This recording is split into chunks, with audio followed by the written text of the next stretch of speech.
Bueno, Ecuador perdió 5-4 en penales ante Paraguay, luego de que ambos equipos en los 90 minutos empataran a 0 goles, en el que fue el primer repechaje que ofrece este Sudamericano Sub-17 2025 para poder clasificarse al Mundial de la categoría. Es decir, para que se entienda mejor, porque yo sé que algunas personas puede que todavía no lo comprendan muy bien. La Minitri acaba de desperdiciar, al perder este partido contra Paraguay, su segunda oportunidad para clasificarse al próximo Mundial Sub-17. Y ustedes dirán, pero ¿por qué la segunda? Bueno, la primera oportunidad que tuvo Ecuador fue en la fase de grupos de este sudamericano. Si Ecuador lograba ubicarse en alguna de las dos primeras posiciones de su grupo, pues automáticamente pasaba a las semifinales de este sudamericano a pelear por el título y al mismo tiempo se metía de una en el mundial. Pero lastimosamente ustedes ya saben que eso no terminó ocurriendo. El equipo de Juan Carlos Burbano pues estuvo muy cerca, porque si le ganaba a Brasil el partido del fin de semana pasado, lo lograba. Y estuvo en cierto momento ganando ese partido 2-0. Pero le terminaron remontando, perdió 3-2 y acabó en la tercera posición de su grupo. Entonces ni avanzó a semifinales, ni tampoco se clasificó automáticamente al Mundial. Esa fue la primera oportunidad desperdiciada. La segunda que se presentaba era este encuentro futbolístico ante la selección paraguaya. Un mano a mano en el cual si Ecuador también ganaba el partido, iba al Mundial. Y lo perdió. 0-0, como les digo, en los 90 minutos. Y después en tanda de penales, la realidad es que casi todos cobraron muy bien. Tanto los ecuatorianos como los paraguayos. El único que falló fue el que podemos considerar el jugador de mayor renombre en toda la Minitri, que es Justin Lerma. Él botó su penal y bueno, por culpa de ese penal Ecuador terminó perdiendo y dilapidó esta segunda chance de ir al Mundial. De cualquier manera es tan benévolo este torneo. Benévolo, y yo sé que algunos podrían decir que mediocre también, porque la verdad es que concede muchas oportunidades. Es tan benévolo este torneo que Ecuador va a tener una tercera chance de clasificarse al Mundial, que ya va a ser la última, y que Dios quiera, ojalá de todo corazón, a pesar de las múltiples deficiencias que tiene este equipo de Juan Carlos Burbano, se pueda terminar dando, porque es lo que todos añoramos. Esta última oportunidad, la tercera, va a ser el próximo viernes 11 de abril, cuando Ecuador enfrente a la selección de Bolivia. Y va a ser otra vez un partido, un solo partido a 90 minutos, en donde Ecuador va a tener que ganar. Y si Ecuador vence a Bolivia, pues automáticamente va al Mundial. Repito, ojalá eso pueda ocurrir. Ya si la Minitri deja pasar una tercera oportunidad, muchachos, la verdad, apague y vámonos, ¿no? ¿Qué más podría decir uno si este torneo te dio 3 oportunidades y no aprovechaste ninguna? No, pues automáticamente nos quedamos sin palabras. Ojalá eso no ocurra este viernes. Ya veremos qué sucede, pero por ahora vamos a lo que nos concierne, que es analizar lo ocurrido en esta derrota ecuatoriana ante la selección paraguaya. Miren, la verdad, yo les digo que fue más de lo mismo. El mismo Ecuador que venimos viendo con los mismos errores de siempre. Que ahí también se denota la falta de muñeca que tiene el técnico Juan Carlos Burbano, ¿no? Porque a lo largo de toda la competencia nunca pudo corregir, nunca pudo hacer que Ecuador jugara un poco mejor. La excepción a la regla fue el primer partido, en donde Ecuador brilló y nos ilusionó. Pero nos damos cuenta que también ese partido fue más que todo un espejismo, ¿no? Fue un partido en el cual Ecuador comenzó ganando muy temprano y a partir de ahí fue como que todo el trámite se le encaminó. Del segundo partido en adelante la estantería se comenzó a caer, los errores comenzaron a relucir y la falta de capacidad de Juan Carlos Burbano, por ende también. Ante Paraguay, como les digo, fue algo muy similar. En el primer tiempo, Ecuador terminó mejor de lo que empezó. Empezó flojo y sufriendo un poco en defensa. A medida que pasaron los minutos, se puede decir que se organizó un poco el equipo ecuatoriano y al final de ese primer tiempo tuvo lo que fue su mejor lapso de todo el partido, en donde acumuló opciones de gol, no pudo capitalizar ninguna, pero bueno, por lo menos dio la sensación de despertarse. En el segundo tiempo pasó algo parecido, y es que Ecuador también terminó mejor de lo que comenzó, porque nuevamente comenzó un poco adormecido, con Paraguay mandando en la cancha, y a medida que avanzaron los minutos, bueno, pues ahí se volvió a despertar un poco la mini tri, aunque este buen lapso del segundo tiempo no fue tan bueno como el buen lapso del primero. ¿Se entiende lo que digo? En el buen cierre del primero, comparándolo con el buen cierre del segundo tiempo, el del primero fue más destacado. El del segundo no tanto. Y ahí en medio de eso, pues, volvimos a ver en los 90 minutos a una selección ecuatoriana con una muy mala relación entre las líneas del bloque, problema número 1. Problema número 2, un equipo al cual le cuesta mucho salir con pelota al piso. Por ende, muchas veces, problema número 3, pierden salida y los rivales lo agarran mal parado porque le recuperan la pelota cerca al arco de Miguel Peralta. Ese es el problema número 3. Problema número 4, más de una vez, como ve que pierde tantas pelotas en salida, entonces opta por la única opción que le queda, que es el pelotazo. Como diciendo, bueno, me quitan mucho el balón en salida, entonces mejor no arriesgo y más bien hago el juego del hoyazo. Salgo con un fierro para arriba y pare de contar, me deshago del problema. Pero pues esa es una alternativa mediocre porque realmente jugar al pelotazo es rifar el esférico, es la verdad. Ese es el cuarto ítem. Y el quinto problema, que ya vamos a profundizar en todo esto, pero los estoy diciendo muy rápido, puede ser que en las pocas veces donde de pronto sí logra avanzar, progresar con pelota al piso, que son contadas, no son muchas, pero en las pocas en las cuales lo puede hacer, pues bueno, termina dependiendo mucho de individualidades en el campo rival. Le cuesta mucho construir colectivamente. Entonces acaba dependiendo de que de pronto Edwin Quintero por un lado haga maravillas, rompa punta de gambeta sacándose a uno o dos rivales de encima. O Lerma por el otro lado también. O que de pronto con algún bochazo largo Juan Riquelme Angulo utilice su cuerpo y también gane y haga alguna maravilla por sí solo. Pero entonces un equipo de eso, de individualidades, de milagros singulares, más no de construcciones colectivas. Y ahí hay un problema porque cada vez que vos apelás a eso, a depender de las individualidades, cuando jugás contra un equipo que tiene cierto orden defensivo, como es el caso de Paraguay, pues se te complica. Porque nadie duda de que Quintero sea muy bueno, Lerma también y Juan Riquelme también. El mismo Legendre también. Son 4 jugadores talentosos en ataque. Pero como están tan solos y cada uno lo intenta por su lado, cuando Paraguay retrocede en bloque y genera superioridades numéricas en defensa, pues por más talentosos que sean los ecuatorianos, no se van a poder sacar solos de encima a 3 o 4 paraguayos al mismo tiempo. Obviamente no. Ni que fueran Maradona o Messi. Solamente los tocados con la varita, que han sido poquitos en la historia del fútbol, te podían sacar de situaciones apremiantes bajo una inferioridad numérica muy marcada. Pero de resto, los mortales, los demás, por más talento que tengan, cuando se te vienen 2, 3, 4 encima y vos estás solo, pues hermano, acabas perdiendo la pelota. Y a Ecuador le pasa eso. Y te sumo un último problema. El técnico tiene una muy mala lectura en cuanto a los cambios en el segundo tiempo. Lo criticamos la otra vez porque, teniendo que ganarle a Brasil, sacó al 9 y metió un 5 de marca. Inentendible.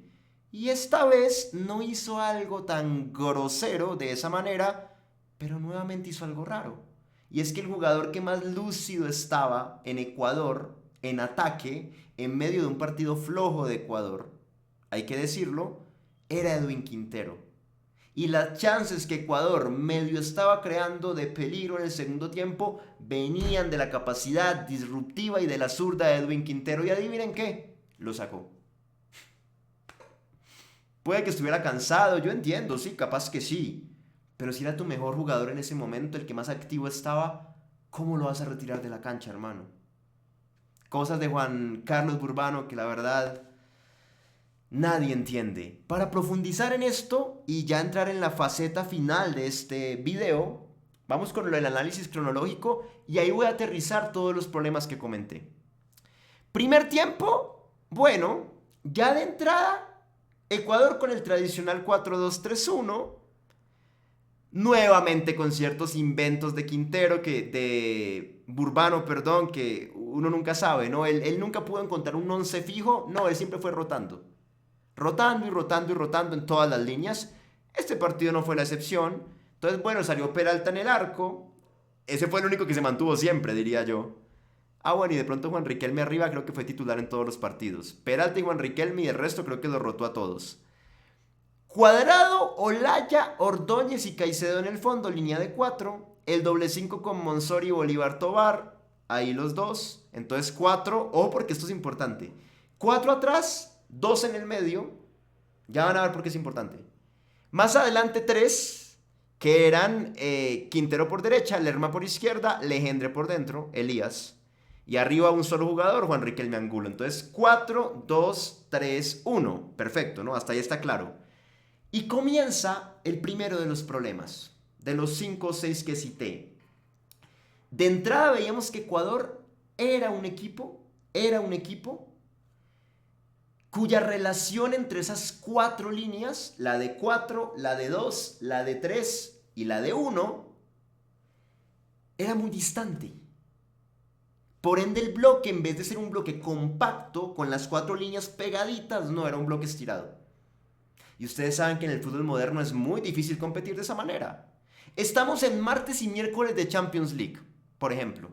Ayer un partidazo entre el Arsenal y el Real Madrid, otro partidazo entre el Bayern y el Inter. Y bueno, hoy Aston Villa PSG y Borussia Dortmund contra el Barcelona. Cito la Champions, porque la Champions es la máxima representación del fútbol top del mundo históricamente hablando. Ustedes ven la Champions y se dan cuenta que casi que en todos los equipos, más aún en este momento que estamos en cuartos de final, donde el torneo ya está muy avanzado y quedan los 8 mejores, que son 8 buenos equipos, ya la mediocridad se filtró, quedan 8 buenos equipos, uno se da cuenta que en los 8, mírenlo ustedes, en los 8, la relación entre las líneas del bloque es muy corta. No es estirada, no, es corta. Entre los 2 centrales de cada equipo y el 9, normalmente hay 20, 25, máximo, por exagerar, 30 metros. Nunca más que eso. Obviamente hay acciones de juego, ¿no? Si estamos hablando de una transición de defensa a ataque o de ataque a defensa, bueno, ahí ya de pronto hay más caos. Hay más desorden y por ende pues uno ve que puede que en cierto momento el bloque se desorganice. Claro, eso puede pasar, pero normalmente en facetas del juego que son más posicionales, ya sea defensa posicional o ataque posicional, pasa lo que les estoy diciendo. 20, 25, máximo 30 metros entre la distancia que existe de los defensas con respecto al 9 del equipo. Entre los 2 que normalmente están más retrasados, saco al arquero por obvias razones, entre los 2 que están más retrasados y el que normalmente está más adelantado, que es el 9. Eso hace que el bloque se mantenga pegado en todas sus líneas. Todas las líneas, atacando y defendiendo juntas. En Ecuador es todo lo contrario. Ecuador es la posición antónima a lo que ocurre en la Champions League. Hablo de Ecuador sub-17, obvio, que se entienda. De este equipo de Juan Carlos Burbano. Porque entonces, claro, veía uno que entre Olaya Ordóñez, que eran los centrales, y Juan Riquelme, fácilmente, en el inicio del partido ya, de entrada, existían 50, 60 o hasta 70 metros. Un bloque, pero así, ¡ra! Estiradísimo. Entonces los defensores por acá, la línea de 4, el doble 5 por acá flotando en el medio, Monzón con Bolívar Tobar, los tres ofensivos mucho más adelante y por acá Juan Riquelme Angulo. Casi que era el 4-2 tratando de defender y por allá arriba los tres más Juan Riquelme, los cuatro tratando de atacar. Y el fútbol no se juega así, repito. Eso puede ser un partido de barrio, un partido que vos jugás con tus amigos, pero fútbol profesional, hermano, tenés que ser mucho más compacto. Ya de ahí, primer problema táctico de Ecuador, que es increíble que el técnico nunca haya encontrado la manera de corregirlo de alguna forma, ¿no? Pero bueno. El segundo problema, el eterno, el de todos los partidos, excepto el partido contra Uruguay, de resto todos los partidos, la salida de juego con pelota al piso. Porque claro, este equipo es un equipo que como opción número 1 trata de salir con el balón a ras de piso. Y eso no está mal, eso está perfecto. Porque de esa manera tratas de asegurar que el juego de posesión se dé de manera pulcra desde su comienzo. El problema es que no se hace bien. La intención es válida, la ejecución ahí es donde se equivoca Ecuador. Y más aún porque Paraguay es un buen equipo. No en vano esta misma base fue finalista ante Ecuador del Sudamericano Sub-15 del año pasado. Estamos hablando del campeón y el subcampeón del Sudamericano Sub-15 jugando este partido. Ninguno de los dos pudo meterse en semifinales. Pero entonces Paraguay es un buen equipo y Paraguay con ese 4-3-1-2 que utilizaba como sistema táctico hacía mucha presión alta. Claro, Paraguay ya como que sabía, porque Ecuador lo ha mostrado siempre, que Ecuador tiene problemas en salida de juego. Entonces Paraguay dijo, vamos a presionarlos. Así como en cierto momento los presionó Venezuela, como en otro momento los presionó Bolivia y como en otro momento lo hizo Brasil. Y todos complicaron a Ecuador. Entonces Paraguay dijo, yo hago lo mismo. Entonces Paraguay presionaba con los dos de arriba que eran Freiris y de Carvalho, acompañados de Villalba que era el 10, se sumaba Sayas por un lado, Ledesma por el otro, y mínimo ya eran 5 paraguayos presionando la salida de Ecuador, y entonces claro, Ecuador ya, como problema número 2, pues se hacía un lío completo. Y veía uno que pasaba lo mismo de siempre. Los dos centrales, Olaya y Ordóñez, recibían el primer pase de su arquero Peralta, y apenas levantaban la cabeza, nunca tenían compañeros con quienes descargar de manera libre, pues, de manera sencilla hacia adelante. Los dos del doble 5, Bolívar Tobar y Monzón, no lograban desmarcarse muy bien, ya los paraguayos presionando, entonces tocaba deshacerse rápido de la pelota, pero repito, por dentro no se podía porque los dos mediocentros pues no se desmarcaban, y por fuera de pronto, bueno, por un lado estaba Cuadrado, por el otro lado Fricio, pero también estaban siendo presionados, y capaz que de pronto se mostraba algún otro jugador más adelante, pero siempre todos muy tomados por los paraguayos, sucumbiendo ante esa presión del equipo paraguayo, y pues por ende entonces los dos centrales de Ecuador, cualquiera de los que tuviera la pelota, pues le tocaba que soltarla rápido y estar muy propenso al error. Y con esa presión que les digo de Paraguay, Paraguay recuperó más de una pelota cerca al arco de Peralta en el comienzo del partido y generó oportunidades de gol. Minuto 7, bueno, fue una pelota quieta, esa digamos que fue una jugada medio aislada, pero al 14 hubo una recuperación de Paraguay, una transición ofensiva en donde Freire se enganchó hacia adentro, disparó y Peralta le tocó atajar en 2 tiempos. Ya ahí hay un ejemplo de lo que les estoy diciendo. Al 23, un error en salida de Cuadrado, otra vez, Ecuador perdiendo una pelota en salida. Freire recuperó, rompió por izquierda, dio el famoso pase de la muerte y llegó Ledesma y remató de zurda y la pelota pasó por arriba cerca. Entonces eran minutos en los cuales con esta presión alta paraguaya, pues Paraguay estaba dominando. Y Ecuador nuevamente, como siempre, sucumbiendo en salida de juego con pelota al piso. Una historia de nunca acabar de la mano de Burbano. Ok. Paso a... Ahí ya describí 3 problemas. El bloque estirado, la salida de juego con errores y el tema de que a raíz de esos errores y de la presión paraguaya, Paraguay recuperaba cerca del arco de Peralta y creaba oportunidades de gol. Y tomaba a Ecuador mal parado, porque si a vos te recuperan la pelota cerca a tu arco, pues es una ventaja para el rival. Le estás ahorrando al rival todo el proceso de elaboración. Eso lo decía Jürgen Klopp siempre cuando dirigía al Liverpool. La mejor estrategia es recuperar presionando cerca al arco rival porque te ahorras toda una construcción colectiva. Simplemente recuperas y como estás tan cerca, con un disparo puedes hacer un gol. O con un pase filtrado generas un mano a mano. O con un centro corto generas un cabezazo y un gol. O de cualquier manera, con una acción rápida ya puedes lastimar. Que no es lo mismo que tener que elaborar desde el fondo y crear toda una construcción para llegar al arco rival. La presión te ahorra pasos, es un atajo en el fútbol. Bueno, Paraguay lo estaban teniendo de buena manera y pues Ecuador estaba sufriendo ante esto. Comenzamos a ver entonces la típica. Ya después de que habían pasado 25 minutos y que el partido se estaba dando con este contexto que estoy describiendo y con todas las llegadas del lado paraguayo y con Ecuador sufriendo con esa salida, perdiendo 1000 balones en salida, entonces Ecuador comienza a hacer lo que hizo en todos los partidos. Y es decir, como que bueno, no sigamos arriesgando porque ya vimos que con pelota al piso no se pudo salir, entonces recurramos al tradicional pelotazo. Es la única forma, porque claro, no tenemos herramientas para salir como nos gustaría, entonces salgamos como nos toca. Fierrazo arriba y que los cuatro de arriba, Quintero, Lerma, Legendri y Juan Riquelme se arreglen como puedan.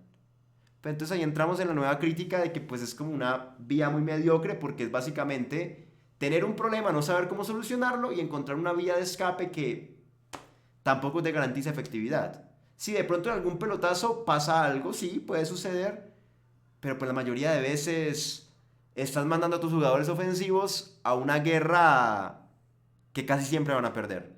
Y sobre todo con Paraguay, que es un equipo que domina el juego aéreo a placer, históricamente hablando, en todas sus divisiones. Mayores y también las juveniles. Muy difícil, hermano, muy difícil. Pero bueno, en medio de eso hay que reconocer que a medida que fue avanzando el primer tiempo, naturalmente esa presión alta de Paraguay decreció por un cansancio físico normal. Ningún equipo puede presionar de manera intensa y coordinada 90 minutos. Obviamente no. Entonces, claro, Paraguay empezó a bajarle un poco a la presión. Esto hizo que Ecuador pudiera por fin encontrar como por lo menos algunos pases a ras de piso, porque el pelotazo no estaba funcionando mucho, más aún que Juan Riquelme no hizo un buen partido. Creo que fue el peor partido de Juan Riquelme en todo el sudamericano. Porque él normalmente con su cuerpo gana, pero esta vez ni siquiera los pelotazos los estaba ganando, le estaba costando mucho ante los centrales paraguayos. Entonces, como el pelotazo no funcionó, una vez baja la presión de Paraguay, Ecuador puede mandar uno que otro pase progresivo, limpio, por primera vez en el partido, y a partir de eso, de este aspecto que estoy describiendo, el equipo de Urbano por lo menos puede lograr acercarse, ¿no? Entonces llega por ahí un remate de Legendre que ataja al arquero Fernández, ya dice uno, bueno, se despertó Ecuador por fin ofensivamente. Después un córner cerrado de Edwin Quintero que ataja a Fernández nuevamente.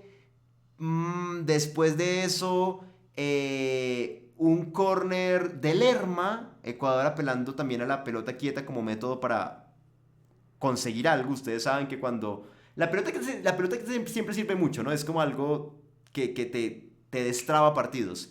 Pero más aún cuando te cuesta tanto construir colectivamente como le pasa a este equipo de Urbano, bajo la idea de juego de Urbano, pues claro, entonces la pelota quieta toma más relevancia. Casi que un corner se vuelve una opción, pero es encontrar agua en el desierto. Cualquier córner o cualquier tiro libre. Bueno, cobró Lerma, hubo un rechazo y Monzón, no, perdón, lo cobró atrás y Monzón llegó en la zona 14 y disparó por arriba.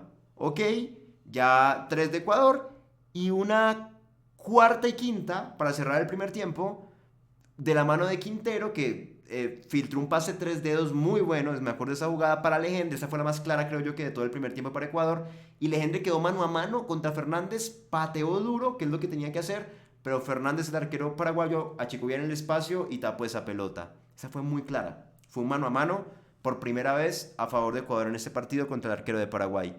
Y tenemos una última en la cual una pelota filtrada al vacío para Juan Riquelme, trató de cruzársela a Quintero, pero cerró bien el central Ruiz de Paraguay y mandó la pelota al córner. Podemos decir que sí, que en general fueron como 3 opciones de Paraguay de gol y por ahí 4 de Ecuador. Así se mantuvo la cosa y como les dije ahora, en el primer tiempo comenzó mejor Paraguay, pero después finalizó mejor Ecuador. Sin ser una maravilla tampoco la mini-tri, pero por lo menos se despabiló y empezó a tener aproximaciones contra el arco paraguayo. Bueno, entre tiempo, entra Franco por Villalba en Paraguay, saltan ambos equipos de la cancha y nuevamente la sensación es que pues Paraguay como que tomó un segundo aire, volvió a activar esa presión alta y volvió a complicar a Ecuador. Entonces otra vez la mini-tri sufría para salir, perdía pelotas, para evitar perderlas nuevamente apelaba otra vez al pelotazo. Es la historia de nunca acabar en todo el torneo, la que nunca pudo solucionar Juan Carlos Burbano. Tuvo por ahí un tiro libre Paraguay con Ledesma que atajó Peralta abajo. Hubo una jugada en la cual Coronel metió un pase para Freires. Deiner Ordóñez se quedó parado, eso fue raro, ¿no? Freires quedó solo. Olaya también cerró mal a destiempo y Freires pateó y se le fue por un lado mordido. Pero Freires ahí con esa jugada básicamente expuso mucho a los dos centrales ecuatorianos que sufrieron en esa acción de juego. Hubo por allá otro error en salida de Ecuador. Diego Ruiz, que era uno de los que había entrado a la cancha en el segundo tiempo en Paraguay, descargó con Freires. Freires remató de media distancia y la pelota se fue cerca por encima del arco de Peralta. Entonces la dinámica era muy parecida. En el primer tiempo, presión alta de Paraguay, recuperaciones cerca del arco de Ecuador, oportunidades de gol paraguayas. Acá lo mismo, en el segundo igual. Ustedes están viendo la misma descripción y Ecuador todavía en el segundo tiempo ofensivamente ni aparecía. Por ahí entró Cristian Ortiz y Darío Castillo, dos cambios que hace Burbano, pero pues muy de posición por posición, ¿no? Ortiz obviamente para reemplazar a Bolívar Tobar, medio centro por medio centro, Ortiz para pasar a acompañarlo a Monzón en el doble 5 y Darío Castillo para reemplazarlo a Cuadrado, lateral derecho por lateral derecho, porque Cuadrado en esta oportunidad estaba jugando como lateral derecho. Entonces, sí, nada así tampoco muy raro, pues, o muy arriesgado de parte del técnico ecuatoriano, ¿no? Nada que ver. En Paraguay ya habían entrado como 4 cambios en total también, bastantes. Eh, Y bueno, la primera aproximación ecuatoriana en el segundo tiempo llegó al minuto 68. Calculen ustedes. Cuando ya llevábamos más de 20 minutos jugados en la segunda etapa, ahí es cuando Ecuador por fin, con Legendre, rompe por derecha desbordando, da un pase atrás y Angulo trata de patear, pero dos defensores paraguayos lo cierran y la jugada muere ahí, pero por lo menos decía uno, bueno, la primera de Ecuador. Acá pasa lo mismo, repito. En el cierre del segundo tiempo fue como que Ecuador se volvió a despertar, al igual que había ocurrido en el primer tiempo. Al 71, otra ecuatoriana, Ortiz abrió para Quintero, Quintero rompió por derecha y mandó un pase hacia adentro que le salió al arco, la verdad, fue un centro que le salió al arco y lo controló el arquero Fernández, pero decía uno, bueno, por lo menos ya hubo un rompimiento de Legendre, después otro de Quintero, más adelante un tiro libre de Cristian Ortiz que va al arco y atajó Fernández, aunque la jugada la invalidaron por una falta de Deiner Ordóñez. Y ahí en medio de esto llega el tercer cambio de Urbano, que fue sacarlo a Quintero para meter a Joao Tenorio. Es lo que les decía ahora, inexplicable porque pues Quintero, con lo poquito que ha ofrecido Ecuador en el segundo tiempo, quizás Quintero y Legendre eran como los más picantes o los que por lo menos te daban la sensación de que algo podían generar. Y pues sacó a Quintero. Inexplicable, la verdad. Cambio rarísimo. En Paraguay sale Freires y entra Buric. Hay una más por ahí de Lerma que por fin se activó en la segunda etapa, recibiendo un pase entre líneas, filtró para Angulo que remató cruzado y la pelota se fue muy cerca por un lado. Más adelante hubo un disparo de Legendre que pasó muy cerca por un lado. El cierre del segundo tiempo, lo digo de nuevo, para Ecuador fue mejor que para Paraguay. Para Paraguay fueron los comienzos de ambas etapas, para Ecuador los finales de ambas etapas. Así fue el partido. Para finalizar, hubo por ahí un desborde por derecha de un jugador paraguayo. Llegó Coronel para rematar por dentro. Fue una jugada clara de Paraguay al final del partido. Y a lo último, Burbano pues metió a Da Costa por Monzón como para que Da Costa cobrara el penal. Porque pues un cambio al 92 ya, ¿para qué va a ser? No, pues para los penales. Acá no había tiempo extra, íbamos a penales directamente.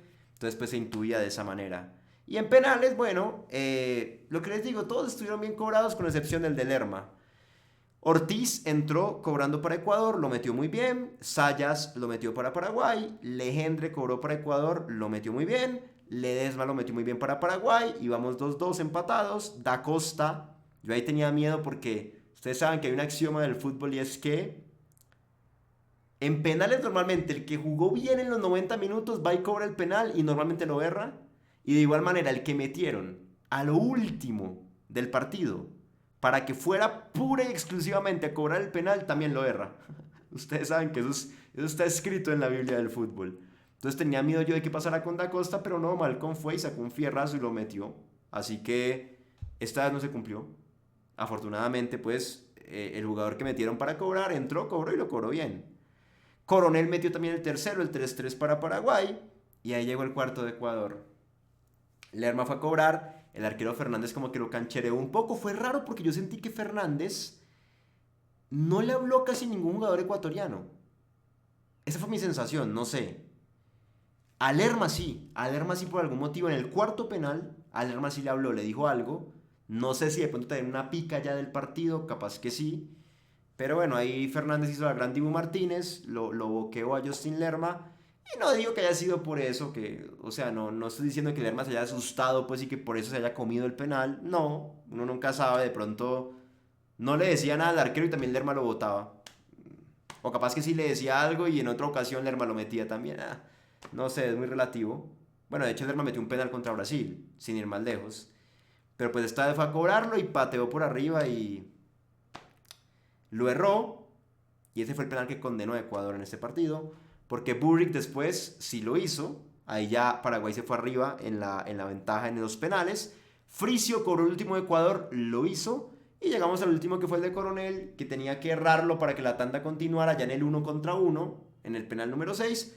Pero pues lastimosamente para nosotros, hermano, Coronel lo metió. Paraguay ganó 5-4. El penal de Lerma acabó siendo pues el penal del sacrificio. Y ya, se perdió la oportunidad de ir al Mundial, ¿no? La segunda. Vamos a ver qué pasa el viernes. Dios quiera que todo salga bien. Ya Ecuador supo lo que era ganarle a Bolivia en fase de grupos. Lo superó ampliamente. Le ganó 2-1, un partido que para mí no tenía por qué quedar tan apretado. Pero bueno, igual le ganó. Esperemos que ya conociendo a Bolivia, siendo un rival que enfrentó hace un par de días, pues Ecuador retome esa memoria fresca y le juegue igual y le pueda ganar otra vez sin tanto problema, porque eso significaría la clasificación de la Mini-Tri pues, al Mundial Sub-17 del 2025. Dios quiera que pueda pasar, ya veremos qué sucede, pero bueno, ese fue el análisis de lo ocurrido entre Ecuador y Paraguay. Gracias por llegar hasta acá, suscríbanse al canal de YouTube, síganme en la cuenta de Facebook, denle por favor un like a este video. Las personas que quieran y tengan la capacidad económica les agradecería si donan $1 para este canal. Ese dólar lo pueden donar por Patreon o por YouTube, cualquiera de las dos vías es más que válida. Si lo quieren hacer por Patreon, ustedes saben que en la sección de comentarios les dejo el link de Patreon para que hagan clic allá y puedan cumplir con esa donación. De igual manera lo pueden hacer por YouTube, que es acá abajo a la derecha, donde está la pequeña pestañita con el signo monetario, con el signo de dinero. Hacen clic allí y cumplen con la donación a cabalidad. Muchas gracias a las personas que colaboran de esa manera, porque eso hace en gran parte que este canal se pueda mantener. Por último, síganme en TikTok, que aparezco como juancamilocastillo.tv. Los quiero, los aprecio y nos vemos en un próximo análisis de la Mini-Tri, de esta selección ecuatoriana sub-17, que va a ser, si Dios quiere, el próximo viernes, dentro de 2 días, en el partido contra Bolivia. Ojalá sea celebrando una victoria ecuatoriana. Llegamos al final. Hasta pronto.